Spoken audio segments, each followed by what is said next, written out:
अष्टावक्र गीता उपदेश संख्या AG61। राजा जनक की आंखों में एक नया प्रकाश जगा। उन्होंने कहा, हे गुरुदेव, आपके इन वचनों ने मेरी आंखें खोल दी। अब मैं समझ गया हूँ कि संसार के सभी बंधन वास्तव में हमारे अपने मन के बंधन हैं और मुक्ति का मार्ग भी हमारे अपने भीतर ही है। अष्टावक्र ने प्रसन्न होकर कहा, हाँ राजन, अब तू सही मार्ग पर है। तू जान गया है कि समस्या बाहर नहीं भीतर है और समाधान भी बाहर नहीं भीतर है। अब तू चल इस मार्ग पर और उस परम मुक्ति को प्राप्त कर जो तेरा जन्म से अधिकार है। श्रोताओं, अष्टावक्र गीता का यह ज्ञान हमें बताता है कि स्त्री और मृत्यु ये दोनों हमारे लिए तब तक बंधन है जब तक हम अपने वास्तविक स्वरूप को नहीं जानते। जिस दिन हमें आत्मज्ञान हो जाता है उस दिन स्त्री का मोह और मृत्यु का भय हम दोनों समाप्त हो जाते हैं। हमें किसी से घृणा करने की आवश्यकता नहीं, किसी से डरने की आवश्यकता है। हमें केवल स्वयं को जानने की आवश्यकता है। जब हम स्वयं को जान लेते हैं तो संपूर्ण सृष्टि का रहस्य हमारे सामने प्रकट हो जाता है। यही है अष्टावक्र गीता का सार। यही स्त्री और मृत्यु के रहस्य की वास्तविकता। हम सब इस अज्ञान को अपने जीवन में धारण करें और उस परम शांति और मुक्ति को प्राप्त करें तो हमारा वास्तविक स्वरूप है। स्त्री और मृत्यु के रहस्य से परे जीवन मुक्ति का मार्ग। श्रोताओं को जब राजा जनक ने स्त्री और मृत्यु के वास्तविक रहस्य को समझ लिया तब उनके मन में एक नया प्रश्न उठ खड़ा हुआ। उन्होंने अष्टावक्र से पूछा, हे गुरुदेव, यह ज्ञान तो अद्भुत है, परंतु क्या इस ज्ञान को पाकर भी मनुष्य इस संसार में रह सकता है? क्या वो सामान्य जीवन जीते हुए भी इस ज्ञान को धारण कर सकता है या फिर उसे सब कुछ त्याग कर वन में चला जाना चाहिए? अष्टावक्र जी के चेहरे पर एक कोमल मुस्कान खिल गई। उन्होंने कहा, राजन, यह बहुत सुंदर प्रश्न है। तू समझना, ज्ञान हो जाने के बाद तुझे कुछ त्यागने की आवश्यकता ही नहीं रह जाती। तू जो कुछ भी है वह स्वतः ही त्यागा हुआ हो जाता है। उसे स्वप्न से जागने के बाद तुझे स्वप्न की वस्तुओं को त्यागने का प्रयत्न नहीं करना पड़ता। वैसे ही जब तुझे अपने वास्तविक स्वरूप का बोध हो जाता है तो यह सारा संसार तेरे लिए स्वप्न के समान हो जाता है। तू राजमहल में रहकर भी परम सन्यासी बन जाता है। महल हो या वन, दोनों ही तेरे लिए एक समान हो जाते हैं, क्योंकि अब तेरा आसक्ति से कोई संबंध नहीं रह जाता। तू सब कुछ करता है पर किसी में फंसता नहीं। तू सबका उपभोग करता है पर किसी के लिए लालायित नहीं रहता। यही है वास्तविक त्याग, यही है जीवन मुक्ति की अवस्था। राजा जनक की आंखों में चमक आ गई।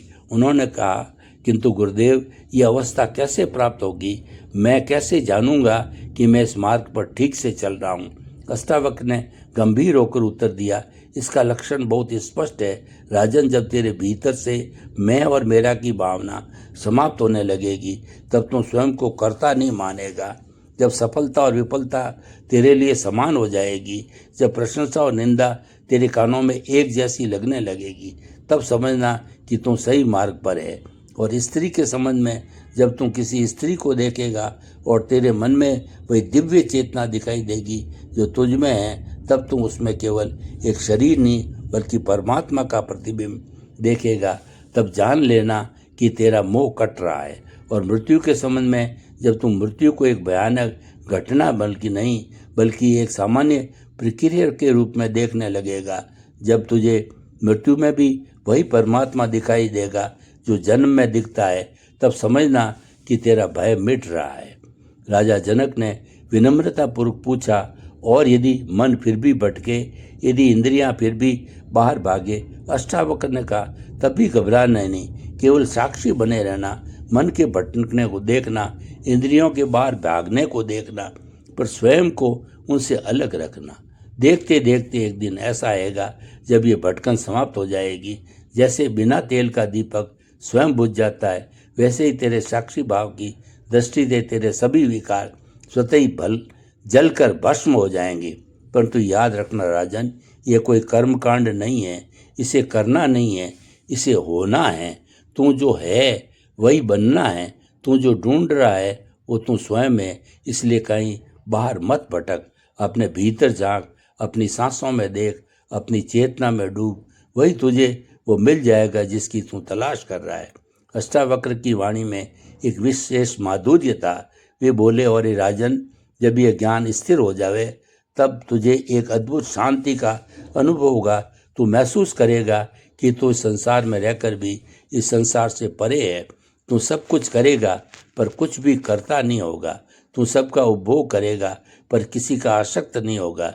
यही है वह अवस्था जिसके लिए सभी ऋषि मुनि तरसते हैं। इस अवस्था में पहुंचकर तुझे किसी स्त्री से भय नहीं रहेगा, ना किसी स्त्री से मोह रहेगा। तुझे मृत्यु से भय नहीं रहेगा, ना जीवन से मोह रहेगा। तू हर स्थिति में समान रहेगा, हर परिस्थिति में शांत रहेगा। यही है परम संतुलन, यही है दिव्य दृष्टि। राजा जनक का चेहरा एक अलौकिक प्रकाश से चमक उठा। उन्होंने कहा, हे गुरुदेव, आपके इन वचनों ने मेरे सारे संदेह दूर कर दिए। अब मैं समझ गया हूँ कि मुक्ति का मार्ग इतना सरल है।